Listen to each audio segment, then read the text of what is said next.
Olá, galera do sexto ano, tudo bom com vocês? A gente vai entrar quase na parte final da nossa apostila, né? Nossa apostila ela tem 20 páginas, que a gente está bem indo, toda semana indo com o trabalho correto. E a aula de hoje vai ser a página 13, né? Elementos visuais na pintura. Na verdade, a gente tem aí essa página aqui, página 13. Elementos visuais na pintura. Gente, eu tô um pouquinho doente, eu não tô muito legal, então assim, minha voz não tá legal, eu tô bem. Não tô muito bacana hoje de saúde para trabalhar, mas a gente vai fazer bem resumido, quero pedir desculpa a vocês. A gente vai indo bem legal, bem devagar, a gente não vai correr nesse pedaço final, porque a apostila já está quase acabando, né? E a gente vai desenvolver um trabalho bem mais tranquilo, bem mais leve, bem mais devagar, ok? Vamos lá então. Então, na verdade, são os elementos visuais da pintura. A gente tem aqui uma pintura do Paul Klee, né? A gente tem aqui uma obra do Paul Klee, né? Landscape with Yellow Birds, né? Na verdade, os elementos visuais que tem nessa pintura, a gente precisa entender como é que a gente observa os elementos visuais. E a grande questão dessa proposta e desse aspecto é a gente aprender a ler uma pintura. Né? Como a gente lê uma pintura, como a gente percebe uma pintura, como a gente observa uma pintura diante das suas composições e suas questões. Qual é a mensagem que o pintor quer passar com essa pintura, né? Então vamos lá. Na página 14, a gente tem lá. O que é ler uma imagem? Né? O texto é: o que é ler uma imagem? O ser humano se projeta no mundo como uma máquina de interpretar tudo o que vê. Em todo momento estamos lendo, interpretando e reinterpretando. Que tão calor, gente. Reinterpretando os signos, símbolos, textos, códigos, cores, formas, sentidos e até mesmo a necessidade e função destes. Ler e interpretar faz parte da vivência e troca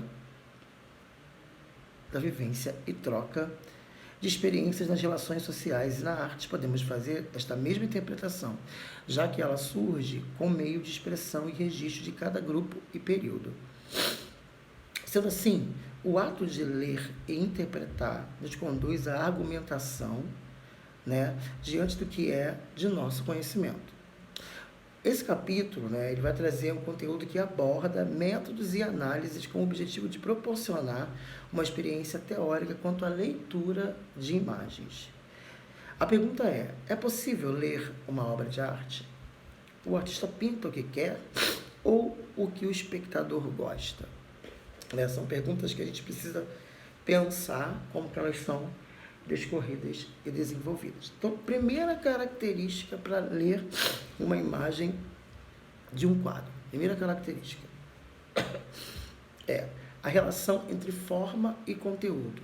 Então, todo quadro tem uma relação entre forma e conteúdo. Então, você tem uma relação entre a forma do quadro e o conteúdo dele. Então, todo quadro ele tem uma forma e ele tem um conteúdo específico que vai fazer a gente observar e ter uma leitura do mesmo. Você já viu, página 14, tá?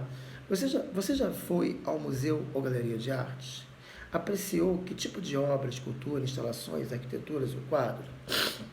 A gente tem um quadro aí da mulher em galeria de artes, né?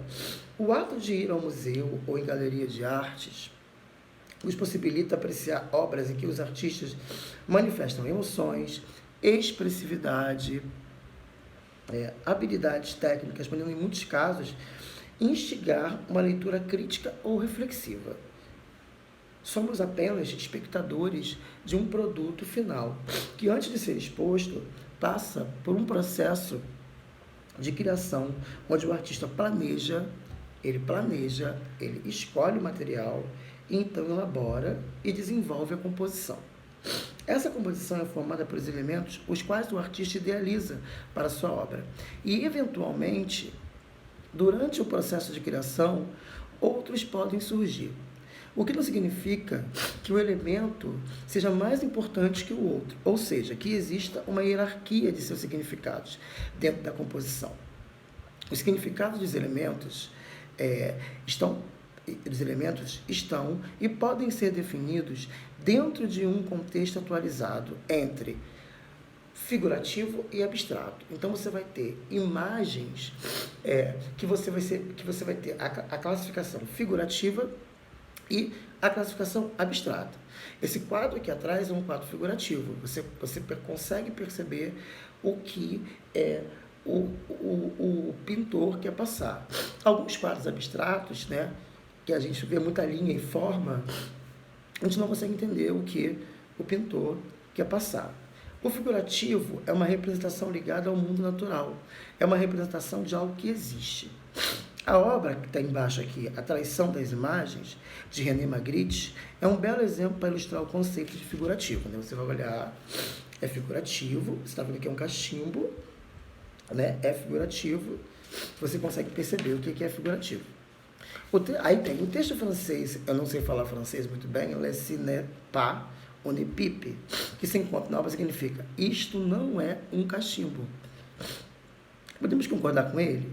Sim, podemos. O que Magritte fez foi apenas uma representação do objeto, cachimbo, não o objeto físico. No entanto, o que nos leva a compreender que aquilo que é de fato um cachimbo são as formas e cores que o artista utiliza, né? Então, as cores e as formas que ele está usando no quadro é que faz pensar que aquilo é um cachimbo. O artista se apropria de alguns dos elementos formais das artes visuais, como linha, ponto, forma, textura e cor, e os usa de maneira a representar um objeto que existe no mundo natural. O conjunto desses elementos na composição da obra de René Magritte e de qualquer outro artista situa a obra em relação ao seu gênero e aos espectadores em relação à interpretação da mesma. Sendo assim, este mesmo conjunto dá significados aos objetos, das paisagens, do retrato. Então, se você olhar esse quadro aqui atrás de mim, você vê que ele tem várias informações, várias construções que vai fazer entender qual é o figurativo que ele quer demonstrar para a gente, né? Então, vamos lá. Já esse figurativo, ele vai aqui representar forma e conteúdo das imagens retratadas. Então, as imagens, elas têm forma e conteúdo dentro desse contexto. O abstrato é o quê? O abstrato é um conceito no qual as representações não estão ligadas ao mundo natural. A gente não percebe que é algo do mundo natural. Sua composição tem um caráter de desconstrução da forma ou mesmo uma organização dos elementos mais livres, como ocorre na obra de Kandinsky, de Pollock, por exemplo. Então, o que é esse abstrato e esse figurativo? O figurativo é uma pintura que você vai perceber e você vai entender. O abstrato são mensagens abstratas que o artista quer passar. Você tem essas duas aí, a do Kandinsky e a do Pollock, né?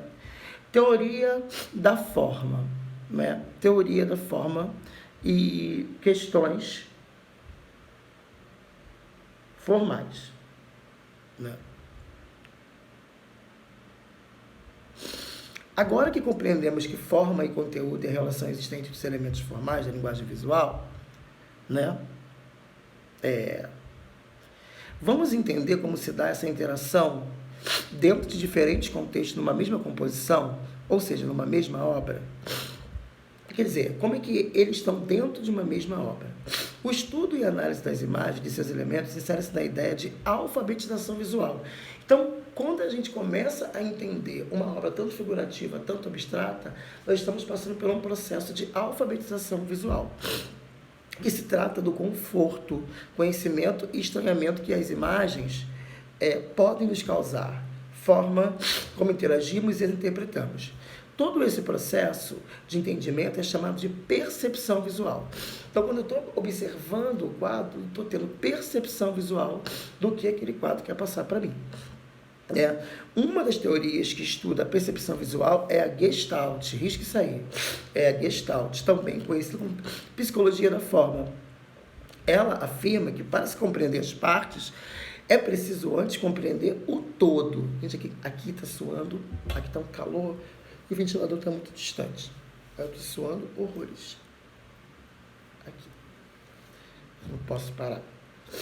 Então, é preciso antes compreender o todo.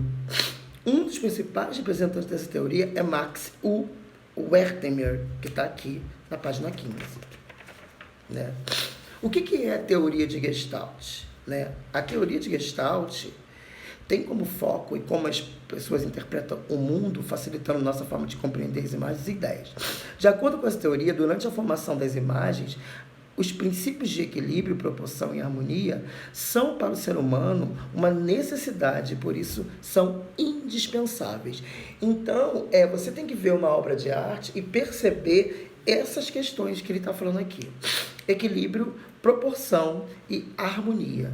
Você tem que sentir isso numa obra de arte para começar o processo de alfabetização visual.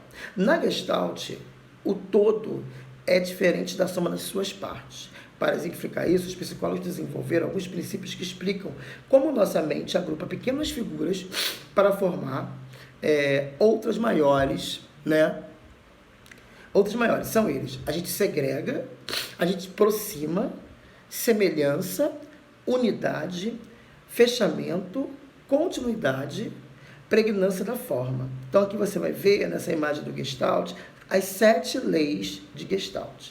Gestalt ainda considera diferentes perspectivas de análise de uma imagem, mas faz uma variação maior considerando a divisão e decomposição dos elementos formais e seus significados dentro da composição. Para isso, a análise visual respeita um processo de 3 etapas: percepção dos elementos visuais, investigação, né, dos elementos significados e a compatibilidade dos elementos e seus significados. Então, vamos lá. Quando a gente for para a live, eu vou explicar melhor para vocês, que eu acredito que eu já vou estar um pouquinho melhor, né? Então, assim, que eu não estou passando muito bem. Então, assim, vamos fazer o praticando, né? Aqui a questão 1, a questão 2 e a questão 3 e a 4, né? E a gente responde a live daqui a pouco. E a 3, leitura de imagens, fica para o próximo encontro, tá bom? Beijos.